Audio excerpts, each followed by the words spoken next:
Olá pessoal, boa tarde, bem-vindos ao primeiro episódio do nosso podcast Funesa na Mídia 2024. Hoje vamos falar sobre uma temática de extrema relevância para a saúde masculina.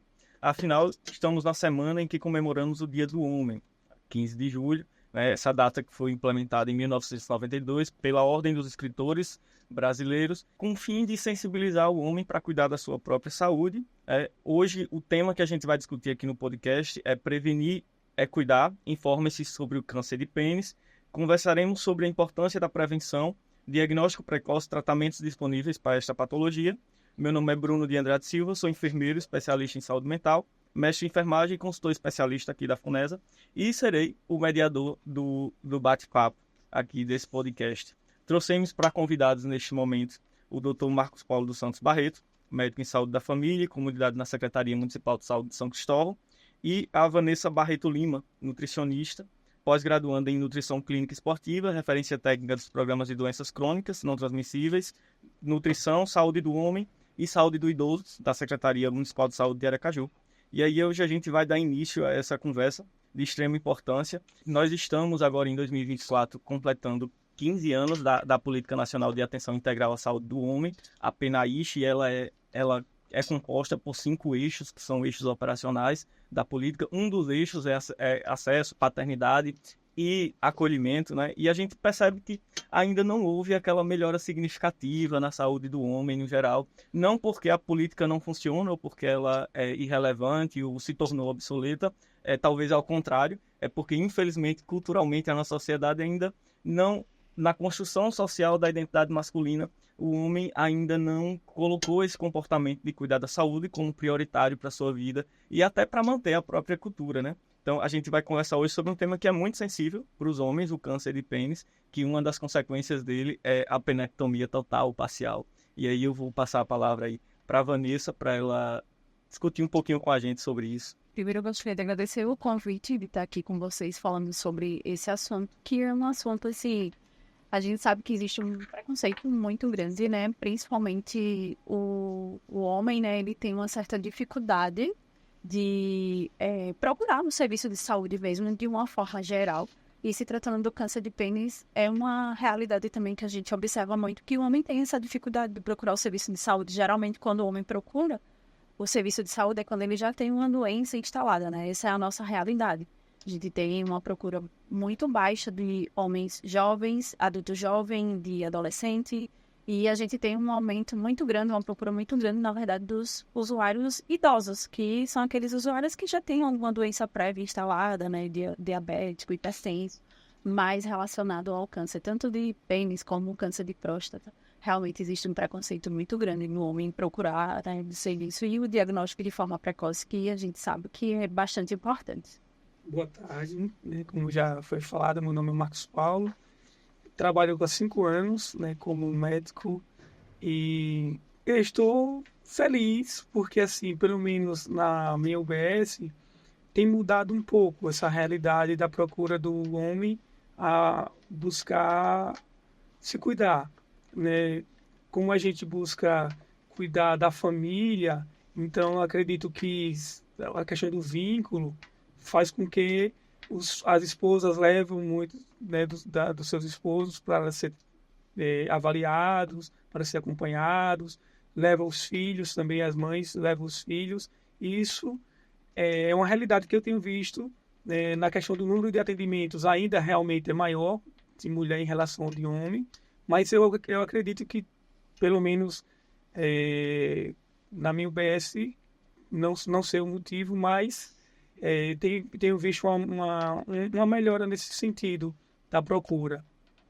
Eu acho que talvez, Marcos, essa melhora na procura dos homens pelos serviços, isso se dá em parte pelo processo de evolução mesmo social, né? Eu acho que hoje a globalização ela trouxe para o homem mais informação, né? Então tem talvez mudado pontualmente a cultura, mas infelizmente a gente ainda enfrenta estatísticas que não são, né, dados epidemiológicos, não são nada agradáveis, né, da gente olhar para a população masculina quando a gente pensa que, por exemplo, a principal causa de morte, né, nos homens dos 20 aos 59 anos são de causas externas, né, por exemplo, e as causas externas elas acontecem porque os homens, eles assumem comportamentos de violência, eles assumem comportamentos de risco, e aí a gente traz mais dados além das causas externas, que é a primeira dos homens aos 20 aos 59 anos, e aí a gente pensa o quê? Imagine só, a população masculina dos 20 aos 59 anos, que é a idade produtiva, né, que é a população economicamente ativa, produtiva, ela está nesse grupo de pessoas, está morrendo por causas externas. E associado a essas causas externas, existem outras causas que são preveníveis, que são objetos de atuação, inclusive da atenção primária, que é o local aqui onde todos nós atuamos, né, a 36,4% das mortes dos homens acontecem por causas externas, e aí a gente tem as causas ligadas às doenças do aparelho circulatório, acidente vascular cerebral, infarto agudo do miocárdio, as neoplasias, que aí entra o câncer de pênis, que é o nosso assunto principal hoje, mas ainda as violências, a causa externa no geral, ela traz disso, né? Ela traz desse comportamento de risco que o homem assume, né? E foi justamente pensando nisso que surgiu a Política Nacional de Atenção Integral à Saúde do Homem para tentar melhorar essas estatísticas, que infelizmente a gente ainda não conseguiu de fato melhorar. As neoplasias, os números, as estatísticas, elas trazem que as neoplasias elas correspondem aí a 29.274 óbitos em média anuais, correspondendo aí a 17,7%. Dentro dessas neoplasias, 2% delas são as neoplasias, o câncer de pênis, que a gente vai tratar aqui hoje. Então, eu acho que tem que trabalhar um pouquinho a educação, né? Desde os nossos pequenos, né? As crianças, elas precisam de uma educação holística, voltada para o comportamento social, para a construção da masculinidade. E aí, viu, Vanessa, eu sempre brinco o seguinte, que a gente tem que... a gente luta muito para formar uma mentalidade mais feminista, uma mentalidade que se importe mais com a questão do comportamento feminino para reduzir violência contra a mulher e tudo. Mas a gente tem que, inclusive, formar mulheres com mentalidades feministas também, com mentalidade mais aberta, porque dentro da cultura da nossa sociedade, as mulheres passam mais tempo na criação dos homens, porque o homem ainda não é tão responsável pelo cuidado, e muito infelizmente.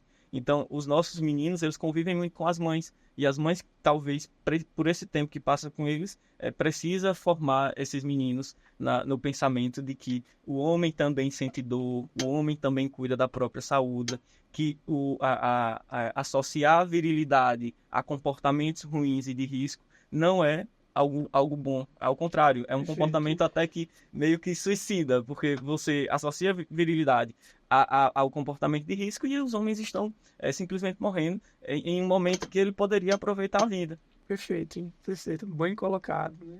Como eu falei, as mulheres é quem levam mais, né, os homens a buscar o médico, né? Desde criança, quem que acompanha as crianças no consultório são as mães, né? Raramente os pais acompanham.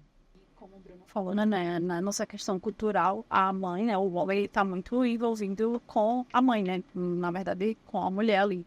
E aí existe também essa questão, tipo, da mãe criar um menino achando que o menino, como ele falou, né, não pode sentir dor, tem que ser forte. Eu acho que isso, o menino vai crescendo com esse estigma, né, de tipo, não, isso aqui deixa pra lá, eu tenho que ser forte, eu sou macho, não posso mostrar fraqueza, né? Não posso mostrar vulnerabilidade. Eu acho que isso vai gerando na sociedade como um todo, principalmente nessa população, né? Essa questão de não procurar mesmo ajuda, né? De ver alguma coisa ali estranha e aí esconder, ter vergonha de falar, né? Tipo, porque a mulher, ela desabafa com a amiga, né? Ela comenta, e de repente, sei lá, se tem na mama um caroço, amiga, eu tô com caroço aqui e tal, não sei o que, se for enfermeira, já diz logo, dei uma avaliada aqui. O homem não, o homem eu acho que é mais difícil o homem desabafar com algum amigo, de dizer que tá percebendo alguma coisa estranha e tal. Então, existe muito essa questão desse preconceito, que eu acho que vem muito dessa cultura da criação, né? A mãe de achar que o menino tem que ser forte, o menino vai crescendo com isso também, até no seu círculo social de amizade, na escola. Então, eu acho que tudo isso influencia bastante. É um dado que talvez, assim, não é objeto da gente hoje, a gente vai já entrar na pauta do câncer de pênis, é porque quando você fala de saúde do homem, não dá para você isolar né? Quando você fala assim, saúde do homem, fala de câncer de pênis. É impossível falar sobre câncer de pênis sem mencionar, ou sem a gente tocar no assunto que o comportamento social masculino é que leva a maior gravidade, talvez desse câncer de pênis, que poderia ser resolvido, diagnosticado mais cedo lá na atenção primária, pelo médico de saúde da família, enfim. Aqui o câncer de pênis é uma das doenças que podem cometer o homem, né? Isso. Então, tipo, é só uma das. Então, Isso. importante, né? Falar sobre ela, mas existem tantas outras. Mas é muito importante a gente falar realmente do câncer de pênis. Porque é algo que realmente tem como ser prevenido, né? Exatamente. E além do câncer, assim, a saúde do homem, assim, você tem o julho, né, que é julho e agosto, são os meses aí que a gente lembra mais de saúde do homem, você vai lá para novembro, lembrar novamente com câncer de próstata, né?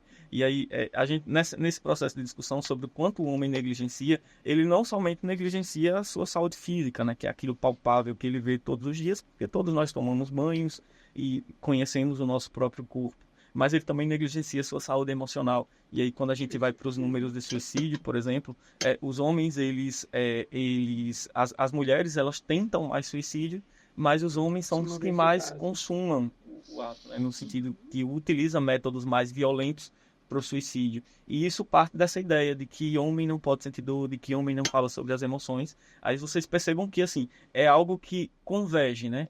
Essa questão da violência, do comportamento violento, negligente com a própria saúde do homem, converge para todas as suas áreas da vida. Você vê, as mulheres, elas sofrem mais, aí elas tentam um suicídio com meios menos letais, e aí elas acabam tendo tentativas de suicídio, às vezes até diversas. Os homens não, os homens vão lá, cometem com meios mais letais, com os meios mais violentos, com os métodos mais violentos, e acabam cometendo mais suicídio, enfim. Só para a gente contextualizar um pouco que falar de saúde do homem não é algo tão simples assim, né? E é algo que precisa crescer e que precisa continuar o ano inteiro, né? Porque são muitos homens que morrem aí dos 20 a 59 anos por causas externas e os demais pelas demais causas, que muitas vezes relacionados a esse comportamento de não buscar a unidade, mas que tem mudado lá na unidade que Marcos trabalha, que as mulheres estão levando mais. A questão do saúde na saúde na hora, né? Saúde na hora. Saúde na hora. Programa Saúde na hora, em que, né, um dos motivos também é a questão de não querer faltar ao trabalho, né? Então a gente cria a estratégia de tentar marcar consultas, né, no final do expediente deles, 6 horas, que a UBS fecha às 7. Alguns pacientes a gente marca para o final, ele já sai um pouquinho mais cedo ali do trabalho. Mesmo que ele sabe que tem direito à declaração, mas não quer estar faltando. Alguns trabalham, né, em biscates, não são registrados, então assim, não querem estar perdendo. Então a gente cria estratégia, né, nas agendas, isso aí facilita também, né? Por exemplo, o paciente às vezes que trabalha como pedreiro, então às vezes ele dá 2, 3 dias de serviço, então a gente tenta ver qual o dia que ele não vai estar trabalhando. Eu acho que isso acaba facilitando, né? E eu estou feliz nesse sentido que eu falei, né? Porque eu vejo um número maior de homens procurando e de jovens também procurando a minha UBS. Eu acho que é a questão da família também. Quando a gente tem um bom vínculo com a mãe, a gente procura saber, né, quem mora em casa, como é que está o filho, como é que está o esposo. Acaba que elas acabam fazendo propaganda, né? Acredito que isso também influencia. Será talvez que se a abordagem profissional também mudar, talvez a gente consiga trazer mais homens para as unidades de saúde? Porque eu trago isso, que é uma questão para a gente refletir. Porque a gente fala assim, não, mas os homens não procuram a unidade de saúde. Mas será que os profissionais também têm abordado, entender todas essas questões que transversalizam a ida do homem para uma unidade de saúde?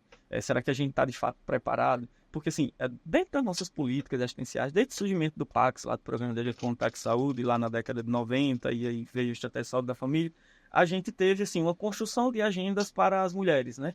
Materno-infantil, sempre materno-infantil. E a gente meio que, no trajeto da construção da atenção primária, da saúde pública no Brasil, a gente meio que não deu, talvez, a devida atenção. E aí, o homem na UBS, talvez para os profissionais, pareça que eles é uma figura estranha. E aí talvez não se saiba abordar corretamente, não se saiba talvez organizar, fazer ali uma gestão da clínica específica para o caso da saúde do homem. Então, assim, são questões que a gente precisa refletir, né? Vanessa, que está lá à frente da responsabilidade técnica de saúde do homem na Prefeitura de Aracaju, vai inclusive copiar suas estratégias que ela estava aqui me dizendo, né, Vanessa? Eu achei assim, super legal, né? Você dizer que lá na sua unidade os homens procuram bastante. A gente, no final do mês, né, a gente imprime, né, quantitativo de pacientes sexo masculino e feminino. Uhum. E assim, eu tenho visto uma melhora assim, significativa.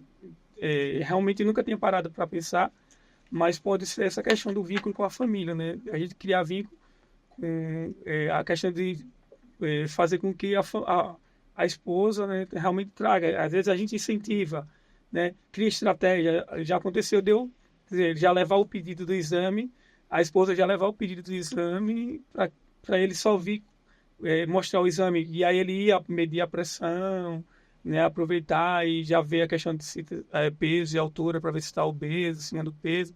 Então, assim, ao invés dele ir 2 vezes, ele vai já para mostrar os exames, porque às vezes é o foco dele, né? Sim. E a gente aproveita aquele momento de mostrar o exame e já vê outras situações, né? Então, como eu falei aqui em Aracaju, a gente não vê ainda essa procura, assim, dos homens, do serviço de saúde. E quando a gente observa a procura maior, é mais no sentido mesmo daquele homem que já tem uma doença prévia instalada, né? Então, as doenças crônicas, doenças cardiovasculares, mas é muito difícil a gente observar, quando a gente faz visita nas unidades de saúde, a gente observar a presença de um homem ali, tipo assim, eu tô precisando de uma consulta porque eu quero saber como tá a minha saúde. Não, a gente, quando puxa os relatórios, quando a gente puxa aí essa questão, a gente observa até no número de atendimento, quando a gente olha hipertensão e diabético, a gente vê uma diferença de número bastante significativa de homem para mulher. É o diagnóstico, né? Porque a maioria dos homens não afere a pressão. E até de atendimento mesmo, quando a gente observa, assim, esses pacientes diabéticos que são cadastrados, esses pacientes hipertensos,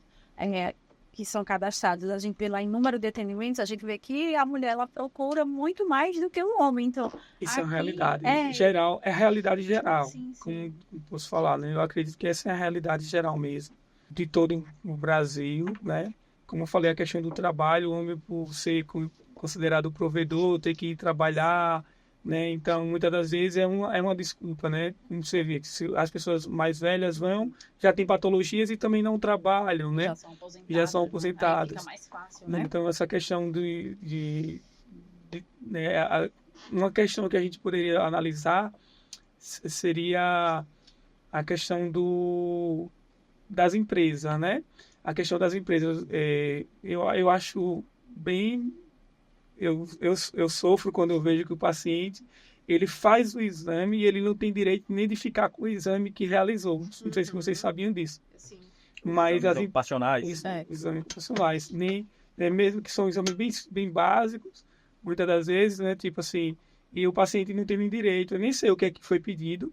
Eu pergunto, você fez exame quando? Eu fiz exame no ano passado, né, pela empresa, e esses exames eu não tenho acesso, entendeu? E o médico lá disse que está tudo bem e você não pode, não ajuda, né? Não tem como, então a gente pede exame de novo. Então a gente vê que as empresas, às vezes, poderiam facilitar a vida desse paciente. Tipo um eletro que foi realizado e a gente não tem acesso como médico, porque às vezes tem alguma particularidade ali. Mas, assim, essa questão da busca ativa, né? De fazer a busca ativa é importante.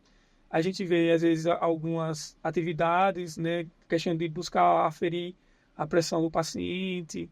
Eu participei de um período, numa busca ativa dos pacientes hipertensos.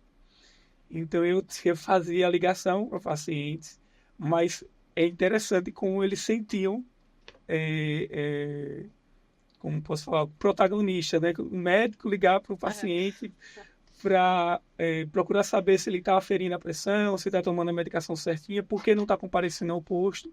Foi um projeto que eu participei, eu achei muito interessante. Infelizmente, né, foi pontual, não é algo que eu acho que deveria ser. Né? Eu ligava do número do posto de saúde mesmo, eu ligava para ele, né, senão todos os pacientes têm acesso ao meu número, ficava complicado. E quando eles atendiam, muitos acabavam fazendo um esforço de ir lá no final do expediente para medir a pressão, né, para mostrar que estavam aferindo, que estavam regular. Eu acho até que quando a gente fala de doença crônica, assim, de um modo geral, hipertensão, diabetes, doenças cardiovasculares, a gente tem até uma facilidade maior de chamar esse público. Eu percebo porque quando a gente já teve alguns eventos voltados para esse público, homem e mulher, a procura era até que razoável, não era tanto quanto a procura das mulheres. Mas quando a gente toca num assunto, câncer de próstata, câncer de pênis, existe um medo mesmo. Eu digo porque ano passado a gente teve um evento voltado para mulher e a gente no mês de novembro decidimos fazer um evento voltado para o homem, parecido com o Outubro Rosa. E aí só que era focado no câncer de próstata. E aí a gente colocou algumas coisas, alguns serviços disponíveis nos shoppings da capital. E aí os homens não iam, eles tinham medo, a gente ficava na porta, às vezes chamavam, vem aqui e tal, não sei o que. Ele, não, obrigada, sabe? Não, eu tô bem. E existe realmente um medo relacionado a esse assunto. Então, quando a gente toca câncer de próstata, de pênis e tal, existe uma resistência muito grande quando a gente fala desse assunto. É um assunto que tem, assim, não existe uma causa, é só o profissional, é só o serviço, é só o homem e o paciente. Na verdade, é uma junção de coisas aí que acaba criando barreiras simbólicas de acesso, barreiras simbólicas de atenção à saúde dos homens no geral. Mas, voltando aqui para o tema de câncer de pênis, né, que é o câncer de pênis, Dr. Marcos Paulo, e quais são os principais tipos? Então, câncer de pênis é um tumor, né? Uma tumoração maligna, que tem, né, as tumorações benignas, e o câncer de pênis é uma tumoração maligna que acomete, né, o membro mesmo, o pênis, ou a pele, né, do pênis. Os principais tipos são os de células escamosas, que tem 95%, né, dos cânceres, né? Além das células escamosas, como falei, que é o mais presente, existe 5% de outros que atingem uma menor quantidade, né? Que é o melanoma, que é o mais agressivo, o carcinoma basocelular, o adenocarcinoma e o sarcoma, né? São cânceres que, como já foi falado aqui, né, infelizmente o problema maior é o diagnóstico tardio. E os principais fatores de risco associados para o câncer de pênis, né? O que é que a gente tem de fator? O que é associado ao câncer de pênis? Eu acho que é um tema muito legal falar sobre os fatores associados, porque aí a gente vai, aí onde a gente consegue ter a questão da prevenção, né? Os fatores associados. Um que eu coloco assim já como primeiro, né? Porque eu participo hoje de um programa do PNCT, né? Do Programa Nacional de Controle do Tabagismo, é o tabagismo, né? Não consegui achar dados informando qual seria a porcentagem, né, dos fatores, qual que contribui mais ou menos, mas não só o tabagismo está associado para todos os outros cânceres, né? Não só o câncer de pênis, mas ele está na lista e aí a gente tem que lembrar, né, da questão da estratégia como fator de risco do tabagismo. Outro é a infecção pelo vírus HPV, HIV e as outras ISTs. Além disso, tem a fimose, né, que infelizmente ainda é uma realidade, né? A gente sabe que em países onde tem judeus, onde existe a circuncisão, são países que o câncer de pênis, a frequência, a incidência é muito menor, né, porque as cirurgias, né, acabam diminuindo em 60% o risco de câncer de pênis. Além disso, tem a balanite, que é a inflamação da cabeça do pênis, né, da glande. Poucos hábitos de higiene íntima, que é aí onde entra. Eu estava até pensando assim, a questão da higiene íntima. Mesmo que o indivíduo ele tome banho, mas como toma banho, como tomar banho, como fazer a higiene do pênis, que ainda entra como diferencial. Se tem a fimose, por isso que 60% dos pacientes têm fimose, não é só quem tem fimose, sim, né? Mas quem tem a fimose, ela entra como um fator de risco associado muito grande, porque não consegue expor a glande.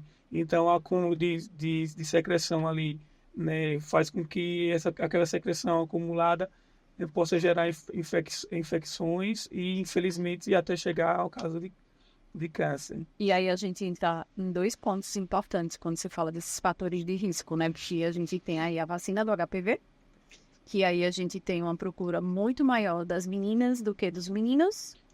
E a gente tem também a questão da higienização, você falou aí da questão, né, do banho, tal, não sei o quê, e eu dando uma lida, e eu até disse, eu vou levar um negocinho para poder fazer a demonstração, porque, gente, existe realmente uma dificuldade Perfeito. do homem entender como higienizar, porque o órgão masculino é diferente do órgão feminino, então o órgão feminino é muito mais fácil a higienização, e a do homem não, e eu acho que isso é uma coisa que as mães também têm que ensinar, principalmente quando o menino tá ali ainda pequeno, para que ele já Perfeito. cresça com aquele hábito higiênico, porque isso é o segundo, acho, fator de risco aí que mais acomete o homem. É o fator principal. Né? Exatamente. E uma outra coisa também é o uso de preservativo, por conta das ISTs. Então, a gente tem 3 pontos aí importantes quando a gente fala de câncer de pênis, né? Para o homem ter atenção. A vacina da HPV, que é disponível. A gente fala aí do uso de preservativo nas relações sexuais. E a gente fala aí da higienização também. Eu acho que uma informação importante e que a gente talvez trabalhar com as mães lá na atenção primária, o momento da higienização, ele não é só, eu digo sempre assim, que a higienização tanto do corpo feminino quanto do corpo masculino, não é somente a higienização, ela não termina em si própria, né? A higienização, além de terminar em si própria, que é o nosso hábito de higiene necessário para manter a nossa saúde, ela também tem um momento que é o momento que a gente consegue reconhecer e saber o nosso corpo, saber ali onde existe um desvio de normalidade, onde existe uma tumoração, a abertura de uma ferida e dentre outras coisas. Então, começar, né? Eu acho que a saúde na escola é importante, porque aí vai ensinar os adolescentes que estão começando a ter os caracteres sexuais secundários, que é onde no momento que a higienização ela se torna ainda mais necessária. Né? Em relação à vacina do HPV, nós estamos num momento muito bom, né? Eu acho que de prevenção de IST, só para a gente terminar essa questão dos fatores de risco associado, que é a questão da distribuição de PrEP, né? Que é a profilaxia pré-exposição. Recentemente, o Ministério da Saúde fez uma portaria em que autoriza a vacinação de HPV para os homens que fazem uso de PrEP, né? Que é a profilaxia pré-exposição, que se você fizer o uso corretamente, você fica dispensado do uso de preservativo. Então, eu acho que é uma informação importante de se chegar aos homens, que os municípios já ofertam essa vacina do HPV para os homens que fazem uso de profilaxia pré-exposição. Os meninos, pelo que eu estou sabendo, Isso também já está do calendário nacional de imunização. Dos meninos para as meninas. Antes Isso. era só para as meninas, né, que era a prevenção indireta do HPV. Sim. E agora, sim, aí onde entra o papel do médico, né, de estar olhando A cartão de vacina. vacina, estar orientando aos pais, incentivando, né, e mostrando a importância, né? Ano passado até saiu uma campanha do Ministério da Saúde falando do Novembro Azul, que tinha como temática chamar atenção para a vacinação do HPV. Então, já vem acontecendo, né? Também aí a vacinação para os meninos, e é importante, né? As mães levarem os meninos que são adolescentes, já têm nível de consciência, né? Também procurar o serviço de saúde para poder estar se vacinando, que é uma das formas de prevenção. Aí entra a questão das consultas, né? Se a criança, se o adolescente não está, porque existe, né? Começa acompanhando, depois tem evade da UBS, né? Quando se torna adolescente. Criança mesmo, ainda 6, 7 anos, 8. Então, nessa faixa etária aí, né? Que nos 9 anos já começa a vacinação. Então, a gente acaba, se não está tendo um acompanhamento na UBS, fica mais difícil de a gente chegar e incentivar, né? Então, a busca ativa nesse sentido também, né? Essas crianças que dá de berço, né? Quando eu já tenho uma coisa que eu queria aproveitar um momento de falar é a questão da culturalmente. Antigamente, quando um homem, ou, aliás, quando o paciente ia para uma consulta, ele era despido. Então, antigamente era assim, não sei se você... Eu não alcancei essa época. Também não. Mas Toda quando essa criança, a gente não precisa tirar a roupa, avaliar, né, os testículos e tal. Sim. O que acontece? Por que eu estou falando isso? Né, como você falou, se às vezes para fazer até um simples exame de sangue, existe, né, um PSA, né, existe às vezes essa fuga, imagine, né, avaliar, né, quando diz assim, avaliar o órgão genital. Sim. Mas pelo menos perguntar, que eu acho que o tema foi tão importante, porque assim, a gente pode perguntar, né, se não, né, perguntar ao paciente, a gente como profissional também, né, o tema é voltado, né, para os a temática que é voltada para os pacientes, mas a conscientização também para os profissionais de saúde, de chegar e abordar, né, o paciente, questionar sobre, né, como é que está a higienização, como é que está o seu pênis, como é que está, né, no popular, a gente pode, né, falar o pinto, né, porque assim, infelizmente, a questão, às vezes o preconceito não é só do paciente, é do próprio profissional. Então, assim, quando eu comecei a ler sobre o assunto, também fiz uma reflexão, né, nos meus atendimentos. Normalmente, eu procuro deixar o paciente bem à vontade, eu pergunto até, né, religião, qual é o time de futebol que ele torce, tento criar uma empatia, entendeu? Né, pergunto se ele, né, se tem, como é que está, né, a questão da relação sexual, se está tendo ereção, que normalmente o homem não chega com essa demanda, né? Então, assim, a gente vê que a questão do banho, né, não só todos o momento, mas principalmente quem está lá né, se masturbando, quem toma faz sexo, que diga, nesse momento é importante, tem estudo mostrando que fazer higienização após a relação sexual, após a masturbação. Sim. Então, se o paciente está na fase ativa, sexual, esse cuidado tem que ser maior ainda. Você tocou num ponto bem importante, né? Talvez, por exemplo, na consulta, os profissionais não tenham se atentado para essa questão da higienização, de perguntar mesmo como é que tá, como é que faz, né? Porque... A questão da fimose, né? Porque a fimose na idade adulta, né? Na infância, por isso que eu falei, né? A gente pergunta à mamãe, né? A criança está com fimose e tal, só que é mais fácil examinar quando, né, criança, depois que fica adolescente, mas assim, já aconteceu de precisar eu examinar, né? Veio pacientes achando que estava com fimose e não era outra coisa, entendeu? Essa questão de quebrar o tabu mesmo, né? Quebrar esse desmistificar. Dos dois lados, né? Tanto do profissional quanto do paciente, que eu acho que facilita bastante. Ô, Vanessa, a gente falou aqui todo, né? De levar informações sobre o banho, levar informações sobre a higiene íntima, de uso de preservativo, dos homens que fazem uso de PrEP, procurar as unidades para fazer uso agora da vacina do HPV. Possivelmente, quando ele for pegar a próxima dose, o profissional que vai fazer essa liberação dessa dose, ele vai orientar a fazer uso dessa vacina. Mas, assim, como é que, na sua avaliação, como é que a gente pode aumentar a conscientização sobre a prevenção do câncer de pênis? Quais são as estratégias que a gente que está aqui na linha de frente da saúde, pensando política pública, como é que a gente pode aumentar essa conscientização, assim, levar informação boa, de boa qualidade, porque hoje a inteligência artificial está aí, e aí você coloca lá como prevenir câncer de pênis, a pessoa traz, a pessoa não, a inteligência artificial, ela traz uma fórmula matemática, ela traz o que você pedir.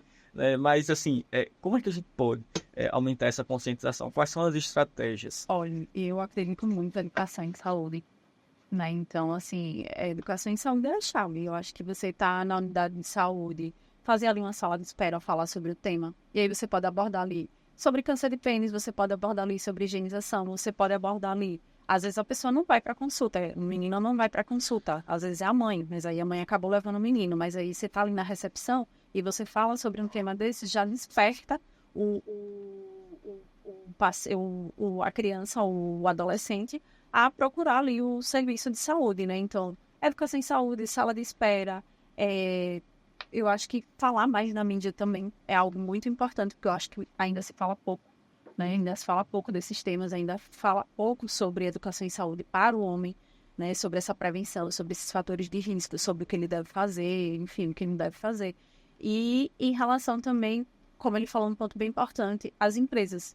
Então, eu acho também, por exemplo, no mês de novembro, a gente tem uma procura muito grande de empresa para a gente poder visitar essas empresas, dar palestra, conversar com os homens mesmo, falando da saúde de uma forma geral. Então, eu acho que não deixar isso somente para o mês de novembro, mas isso acontecer em outros momentos do ano também. Então, as empresas procurarem mais o serviço, né, público, para chamar a gente mesmo para poder estar essas atividades, essa conscientização, porque eu acho que quando você trabalha educação, conscientização, é muito mais fácil. Então, eu sou a favor da boa e bela educação em saúde em todos os lugares. O PSE, como política pública, entra muito aí, né? O PSE, já participei do PSE e ainda a gente faz palestras nas escolas.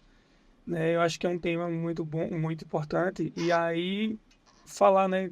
Porque quando a gente leva a informação para o pequeno, ele acaba levando a informação para o pai. Então, chamando o pai, conscientizando o pai, né? Assim, e que ele, quando cresça, né? Ele acaba tendo... eu acho que vai mudar a realidade com essa questão do PCE, né? Que incentiva ele a buscar continuar se cuidando, não só na infância, né? Mas quando, como homem, né? Não acabe criando o machismo que não adoece, o que aparentemente está bem, não vai buscar ajuda. Acho que o PCE ajuda muito nesse sentido. É um programa bastante interessante, né? Então, no ano passado também a gente incluiu uma temática que foi falar de câncer de mama masculino, que a gente viu que tem um aumento. Então, a gente percebeu que existe ainda muito baixo comparado com o câncer de mama feminino. Mas muito Mas a agressivo. gente percebeu, exato, muito agressivo. E a gente percebeu, por exemplo, eu recebi 3 óbitos de homem, a gente chegou lá na notificação, 4, na verdade, de câncer de mama masculino. Nossa. Então, foi um dos temas que a gente inseriu na abordagem do PCE. Do Programa de Saúde na Escola. É Escola. interessante o Programa de Saúde na Escola porque ele aborda o menino na hora que ele está na construção da identidade dele, né? Isso. A construção da identidade se dá na adolescência. Então, é no momento que ele está naquela fase de aceitação dos grupos e que ele vai adotar comportamentos que os grupos aceitem, né? Ainda em relação ao câncer de pênis, né? Ainda é um tema que a gente vai debater muito mais hoje. Quais são os sintomas mais comuns, Marcos, de câncer de pênis, né? O que é que mais aparece, né? O que é que as pessoas sentem que tem documentado na literatura? Então, como se trata de um tumor, de tumoração, o principal mesmo são tumores, né? No pênis ou na pele que expõe o pênis, né? Que é o prepúcio, né? Que cobre, né? No caso, que cobre a glande, que é o prepúcio, não fala na cabeça do pênis. E também existe questão de mudança da coloração, Secreção também, né? feridas que não cicatrizam, né? Então, assim, acaba que o homem, quando ele vai tomar banho, né? No caso, ele percebe uma mudança, uma ferida, alguma coisa, então procurar a UBS é o momento ideal, né? Então, assim, nessa hora é a hora que deveria pesquisar, né? No Google mesmo, colocar que tem figuras já mostrando, já ajuda. Então, assim, mas buscar um profissional, porque, na verdade, o diagnóstico ele é feito com biópsia, então não é só no olhômetro, né? Mas, assim, o profissional ele já tem uma ideia. Como a gente conhece o normal, quando a gente vê o patológico, o doente, a gente vai conseguir diferenciar. Então, assim, tem uma ferida diferente, a secreção, como a colega falou, coloração diferente do pênis. Então, são sinais, né, que a gente tem que buscar ajuda. Aquilo que eu entendo a câncer de pênis ele aparece, né? Aparece na forma de lesão, aparece na forma de verruga inicialmente, né? Aparece na forma de uma mudança de coloração, de um sangramento inespecífico. Então, é muito da pessoa conhecer o próprio corpo, né? Então, homem acho que até menos que mulher, homens quebrem o tabu e conheçam o próprio corpo. E tem um dado... Estava olhando até um inchaço nisso também. O pênis inchado, né? A alteração do tamanho da glande pode ser um sinal. Um dado interessante é que o que tem-se de pesquisa epidemiológica é que os homens, quando o lapso temporal entre a visualização do problema, a tumoração e a busca por ajuda médica é um lapso aí de 1 ano. Né? E esse interstício temporal de 1 ano, esse espaço de 1 ano, acaba sendo muito tempo para um câncer em um órgão pequeno, e aí você já tem um avanço, e esse avanço dessas lesões pode levar aí a penectomia total, que é a retirada total do pênis, ou a penectomia parcial, que é a retirada aí de uma parte do pênis. E, assim, tanto uma quanto a outra traz repercussões muito difíceis para a saúde masculina, né? Para a saúde física, para a saúde mental. Então, é algo que é bem interessante, porque o câncer de pênis ele é visível, né? A gente consegue, o paciente ele consegue visualizar. Então, ele tem que quebrar o tabu e entender que ele precisa, naquele momento, procurar a unidade básica de saúde para que seja avaliado pelo profissional. Um outro sinal, o sintoma, né? Como outros cânceres, né? Também existe a questão da diminuição de peso, cansaço físico excessivo, né? Então, os pacientes, só que normalmente quando vai acontecer isso, já está um pouco, né? Já está um pouco tardio o diagnóstico. Então, o ideal é quando o paciente vê alguma mudança, já buscar um atendimento, e aí onde é importante, né, a gente ter demandas extras, né, para o paciente. Quando o paciente chega na UBS, ter a triagem bem feita, porque às vezes o paciente procura o UBS e às vezes não tem vaga, não tem agenda, e isso aí somente o nome acaba distanciando, né? Então, criar estratégias, nesse caso aí, estratégias. A gente tenta ter o agendamento comum, normal, mas ter, né, as demandas, né, a triagem, procurar ouvir o paciente e aproveitar aquele momento que ele buscou ajuda, né? Entendi. Então, o diagnóstico do câncer de pênis, além da suspeita clínica, né, a partir do que o paciente traz ali de lesão, o diagnóstico ele é feito essencialmente por biópsia, né? Isso. Porém, a gente dá para suspeitar. Quando vê uma lesão que não está melhorando, né? Então, se o paciente, no caso, chega com uma lesão, a gente vai buscar DST, né? Né? Porque às vezes é uma sífilis, né? Que na verdade é um HIV. Então a gente vai fazer, aproveita, já faz os exames da DSTs e trata, né? No caso, às vezes pode ter uma secreção que não é uma secreção amarelada como gonorreia, uma secreção branca, né? Então é diferente, né? Então assim, se a gente trata, né? Está tratando o paciente e não está melhorando, aí sim pede uma biópsia, né? Tratou a sífilis e mesmo assim não melhorou, aí sim pede uma biópsia. Mas primeiro a gente vai tratar, vai tentar fazer o tratamento da lesão, né? Quando tem dúvida, a gente pode encaminhar para o especialista, né? E aí pedir urgência, né? Porque o câncer, né, não brinca, né? Quanto mais rápido o diagnóstico, mais chance de ele não ser mutilado, né? Que infelizmente, né, aí vem a questão do exame físico. Se o paciente tem fimose, então o risco é maior, né? E aí, quando caminha, né, Vanessa, tem a rede de atenção à saúde, está preparada para receber esse paciente, com certeza. Sim, sim, a gente, né, tem lá o atendimento inicial que é feito, né, lá nas unidades de saúde e identificando essa lesão, tratando ali algum IST e o encaminhamento para o especialista, né, caso essa lesão aí persista. Uma coisa que a gente tem observado bastante nesse último ano é a procura de adultos jovens com lesão pelo HPV. E aí procura a unidade de saúde e aí não volta para o tratamento. E eu digo porque eu mesmo estava fazendo as ligações para procurar esses pacientes, né? A gente chegou a ligar para alguns pacientes para poder ele ir na unidade e tal, voltar. E o paciente, eu vou o agente comunitário visitar. Né, e o HPV, ele é uma doença benigna, mas que pode sim levar ao câncer. Exato, é um dos fatores de risco que a gente falou aqui, né? Porque tem os subtipos, né? A cepa 6, 11, 16, 18, que a gente chama de cepas mais oncogênicas, que tem mais probabilidade de levar ao câncer. E lembrando, e eu acho que talvez é importante lembrar que o HPV ele não acontece somente na penetração desprotegida. O simples toque do órgão sexual na região externa, se ela tiver lesão por HPV, você acaba sendo contaminado pela verruga. Então, mas eu não penetrei, não houve penetração, tá? Mas o simples toque, se houver ali uma lesão por HPV, você acaba se infectando também.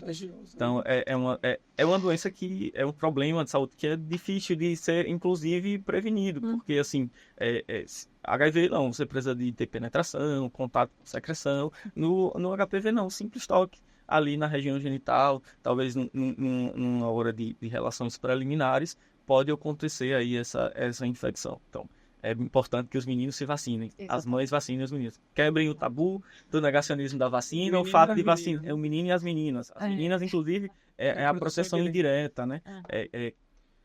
Quebrar o tabu de que vacinar contra o HPV vai fazer com que haja iniciação sexual precoce. Não é isso que acontece. Esse não é, inclusive, o objetivo da vacina, né? Para os meninos, prevenção de câncer de pênis, para as meninas, prevenção de câncer de colo do útero, que acaba sendo contaminado pelos meninos, e aí um não contamina o outro. E a médio, eu acho que a gente já tem resultado disso, a médio e longo prazo a gente vai ter aí uma diminuição da incidência desses cânceres que são preveníveis com o uso da vacina. do HPV, né? E aí a gente fala de avanços médicos, né? Quais os recursos estão disponíveis para pacientes com câncer de pênis, né? A quimioterapia, a radioterapia. Já estava falando na resposta, né? O primeiro é a cirurgia, né? Eu acompanhei, dei uma lida, raros casos são precoces, né? Quando é precoce, então, às vezes só a circuncisão já resolve o problema, tira só a feridinha ali, mas, infelizmente, a maioria dos casos precisa de já a retirada parcial ou total do pênis, né? Então, infelizmente, e em muitos casos ainda precisa de um tratamento complementar, que seria a radioterapia ou quimioterapia. Por isso a importância, né, do diagnóstico precoce Né? e do homem conhecer o seu corpo, né? Então, Sim. observou ali qualquer alteração, qualquer sinal, mudança na coloração, já procura aí o seu médico de saúde da família para investigar e começar o tratamento o mais cedo possível, né? Porque quanto mais cedo você faz ali o diagnóstico, maiores são as chances desse paciente ter aí a cura e talvez, quem sabe, nem precisa ir da cirurgia, né? Perfeito. Além da penectomia, existe também a linfadenectomia inguinal bilateral, que é a retirada dos glândulos, né? Que, né, quando não está ainda, como posso falar, em metástase, né? Mas mesmo assim já faz a retirada para não produzir metástase, que é o câncer espalhando, né? Quando a gente fala em metástase para a população, é que o câncer já está se espalhando. Então, assim, a busca do diagnóstico precoce é importante por conta disso, né? Quanto mais tardio, maiores são as consequências, né? O paciente vai sofrer mais, vai ser mutilado. Então, assim, né, o homem, vocês que não querem, né, que a sexualidade de vocês seja atingida, então o melhor caminho é a prevenção. O melhor caminho é a prevenção. Porque depois, né, vai enfrentar as consequências, né, e aí não foi consequência que a gente mesmo produziu. Outra questão que a gente pode falar é cessar o tabagismo, né? Nas escolas também, como a gente está falando muito, de prevenção, né? Não fumar, né? Então, a gente falou a questão da vacina, então aproveito e falo sobre cessar o tabagismo. Tem os programas na UBS também, né, que a cessação do tabagismo é importantíssimo. E o melhor ainda seria não fumar. Mas quem já fuma, né, parar de fumar. É tanto que talvez por isso que os pacientes que mais têm câncer são os que estão com 50, 60 anos de idade em diante. Isso. Talvez até pela carga tabágica, né?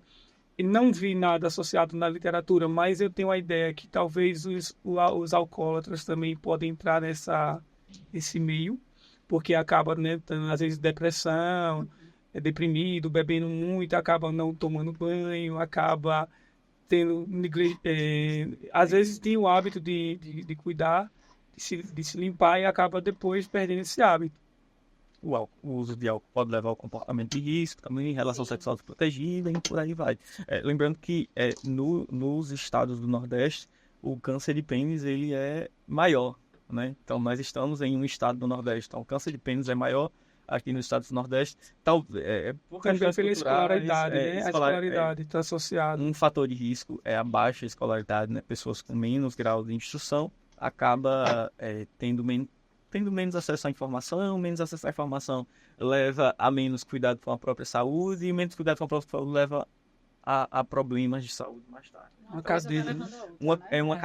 É uma cadeia. É por isso que a gente precisa, de fato, de, como você falou, de informação boa, de educação em saúde, informação de qualidade e que seja capaz de chegar lá na ponta, né? Informação que tenha uma capacidade de capilaridade, de chegar até os locais mais distantes, que seja fácil de interpretação.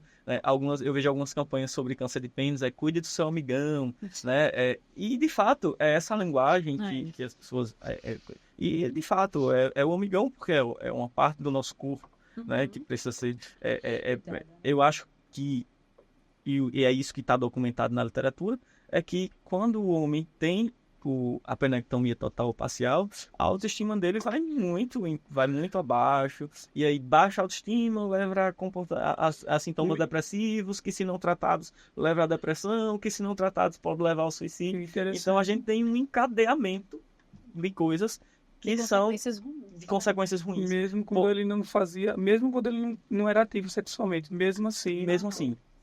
Porque a construção da identidade social masculina ela é fálica, né? A construção da identidade social masculina, a construção do que é ser homem, é uma construção fálica. Não é à toa que a gente tem, dentro do imaginário social, comparações que meu pênis é maior, que meu pênis é menor, que meu pênis é mais bonito, que é no mais... Brasil.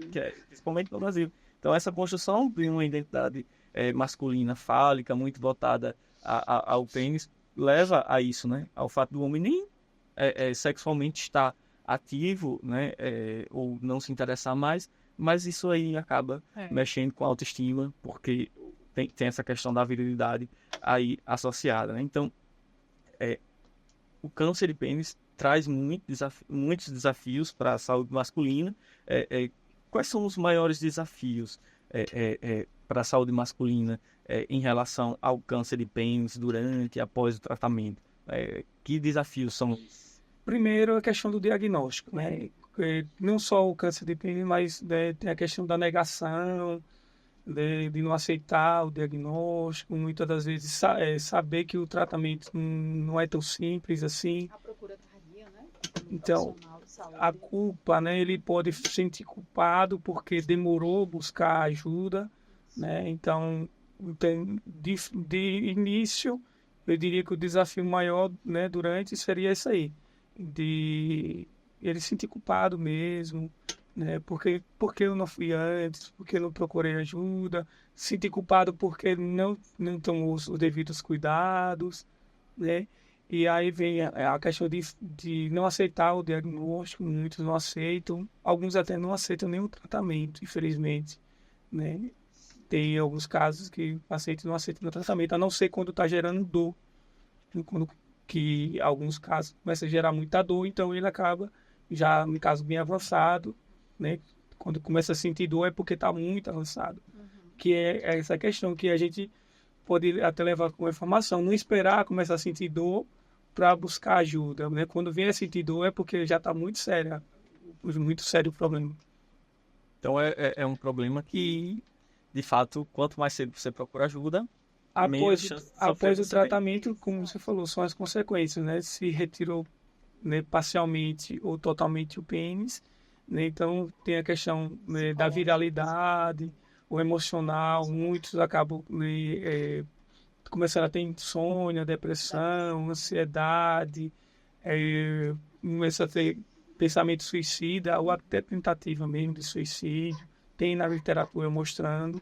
Mexe muito com a saúde mental do homem, né?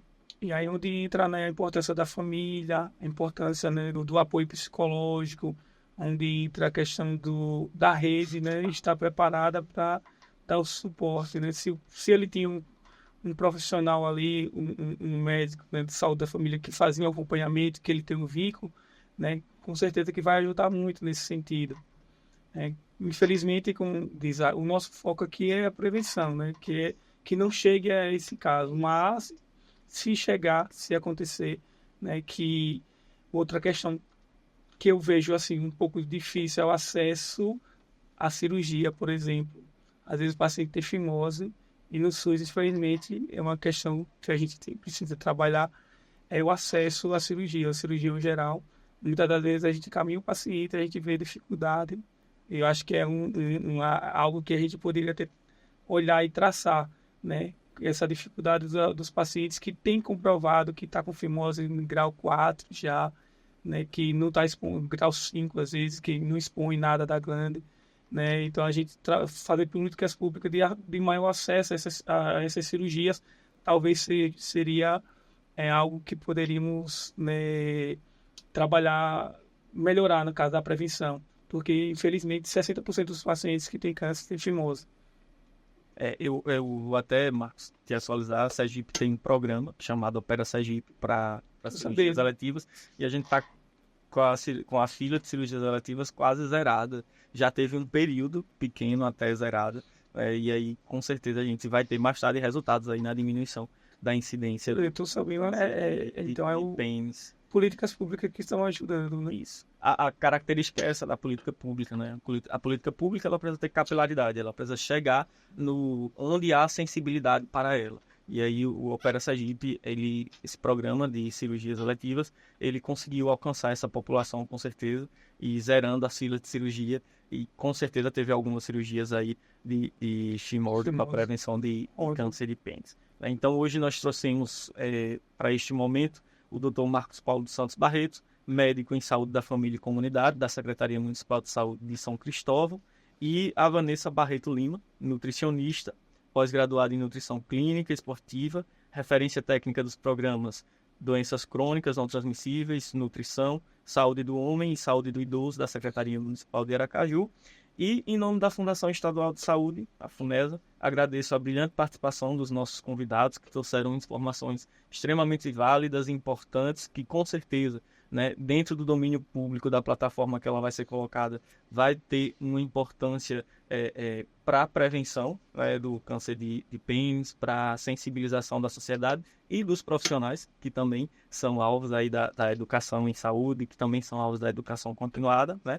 E aí o Dr. Marcos Paulo e a Vanessa, e a Lanay Laurentino, que é a referência técnica de saúde do homem da Secretaria de Estado da Saúde, né, que foi a organizadora deste podcast. Inclusive, aproveito o espaço para dizer que a Secretaria de Estado da Saúde, a Diretoria de Atenção Primária à Saúde, representada aqui pela Lanay, ela está aberta à população, aos profissionais que podem solicitar informações, materiais, conteúdos, assistência, né? A gente consegue chegar aos municípios com capacitações, com materiais pedagógicos sobre todo tema relacionado à atenção primária e à prevenção de doenças e de agravos de importância para a saúde pública. Porque a gente acredita que assim a gente fortalece o SUS, né? O SUS é um sistema universal, sistema gratuito, e para ele ser de qualidade, a gente precisa de uma certa coesão entre os atores e aqueles que são alvo dos atores, né? Entre aqueles que produzem e aqueles que estão necessitando do cuidado. Então a gente precisa juntar essas forças para que a gente mantenha, para que a gente avance no SUS enquanto sistema universal, gratuito e de qualidade. Eu agradeço mais uma vez o convite, né? Foi muito legal o bate-papo aqui pra gente. Eu espero que atinja aí a população masculina, né? Os homens fiquem atentos aos sinais, procurem se ver qualquer alteração, procure a sua unidade de saúde, procure o seu médico, não deixe o diagnóstico ser um diagnóstico tardio, né? Independente de qualquer sinal, acho que fica aí o alerta para a população masculina a procurar mais os serviços de saúde como forma também de prevenção, não só quando estiver ali apresentando uma doença. Então, mais uma vez, muito obrigada pelo convite, muito obrigada, doutor, foi maravilhoso o bate-papo, espero estar aqui em outros podcasts também. Vou aproveitar no ensejo, né? Primeiro, para agradecer também pelo convite, e aproveito e peço que vocês divulguem, né? Compartilhem, né? A gente está na rede, né? A gente está na época do mundo digital, e o que acontece, né? Compartilhe. Quando tem algo que é uma brincadeira, que é uma piada, muita gente compartilha. Então, compartilhar para os seus pais, compartilhar para os avós, né? Para os seus irmãos, compartilhe essas informações, né? Façam perguntas no site, a gente vai ficar atento a essas perguntas para ver como a gente pode responder. Eu vou procurar, né, me disponibilizar como médico, como profissional, para estar respondendo também, né? A secretaria creio que também vai ficar atenta também, então que seja algo que venha trazer benefícios para, né, que esse podcast, né, seja algo que venha trazer benefícios. Eu olhei no YouTube e vi quase nada falando sobre câncer de pênis. Então, que a gente possa levar essa temática, né, para o estado de Sergipe, aqui a gente ser diferencial. Vanguarda. Esse foi mais uma edição do FUNESA na Mídia, um podcast importante sobre saúde. Acompanhe as redes sociais da FUNESA e da Secretaria de Estado da Saúde no Instagram. O podcast vai ficar disponível na plataforma no YouTube e em outras plataformas de áudio para serem ouvidos por vocês.